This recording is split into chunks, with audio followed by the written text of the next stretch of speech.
राधे राधे दोस्तों, जय श्री कृष्णा। कान्हा जी की कृपा हम सब पर बनी रहे, इन्हीं शुभकामनाओं के साथ आज की वीडियो को शुरू करते हैं।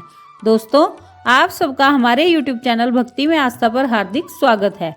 आज की इस वीडियो में हम आपको वैकुंठ चतुर्दशी के दिन सुनी जाने वाली 3 पौराणिक कथाएं सुनाएंगे। आप सबसे रिक्वेस्ट है कि वीडियो को पूरा और ध्यान से सुनिएगा।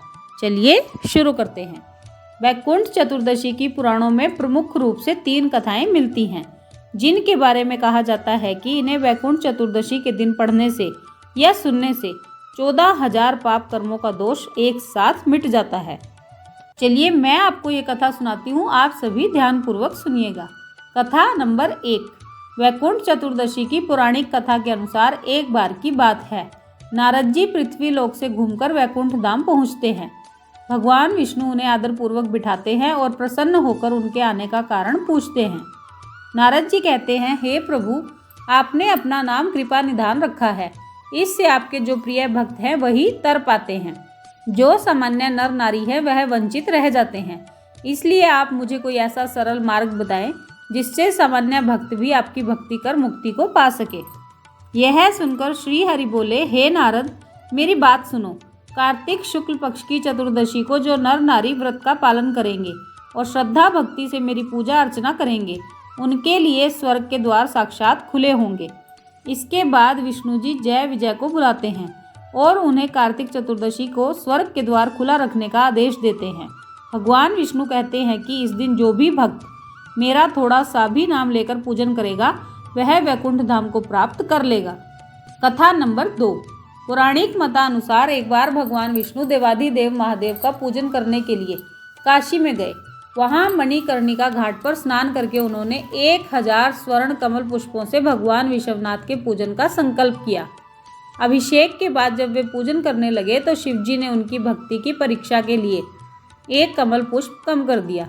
भगवान श्री हरि को पूजन की पूर्ति के लिए 1000 कमल पुष्प चढ़ाने थे। एक पुष्प की कमी देखकर उन्होंने सोचा, मेरी आंखें भी तो कमल के ही समान हैं, मुझे कमल नयन और पुंडरीकाक्ष कहा जाता है।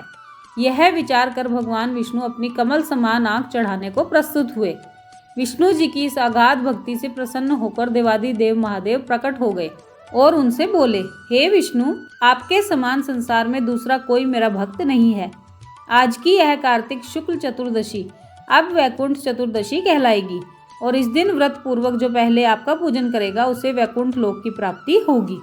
भगवान शिव ने इसी वैकुंठ चतुर्दशी को करोड़ों सूर्यों की कांति के समान वाला सुदर्शन चक्र विष्णु जी को प्रदान किया था।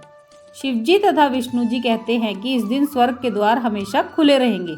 मृत्यु लोक में रहने वाला कोई भी व्यक्ति अगर इस व्रत को करता है तो वह अपना स्थान वैकुंठ धाम में सुनिश्चित कर लेता है। कथा नंबर 3। धनेश्वर नामक एक ब्राह्मण था जो बहुत बुरे काम करता था। उसके ऊपर कई पाप थे। एक दिन वो गोदावरी नदी में स्नान करने के लिए गया। उस दिन वैकुंठ चतुर्दशी थी। कई भक्तजन भी उस दिन पूजा अर्चना कर गोदावरी घाट पर आए थे। उस भीड़ में धनेश्वर भी उन सभी के साथ था। इस प्रकार उन श्रद्धालुओं के स्पर्श के कारण धनेश्वर को भी पुण्य मिला। जब उसकी मृत्यु हो गई तब उसे यमराज लेकर गए और उसे नरक में भेज दिया। तब भगवान विष्णु ने कहा कि यह बहुत पापी है, पर इसने वैकुंठ चतुर्दशी के दिन गोदावरी स्नान किया और श्रद्धालुओं के पुण्य के कारण इसके सभी पाप नष्ट हो गए, इसलिए इसे वैकुंठ धाम मिलेगा। अतः धनेश्वर को वैकुंठ धाम की प्राप्ति हुई।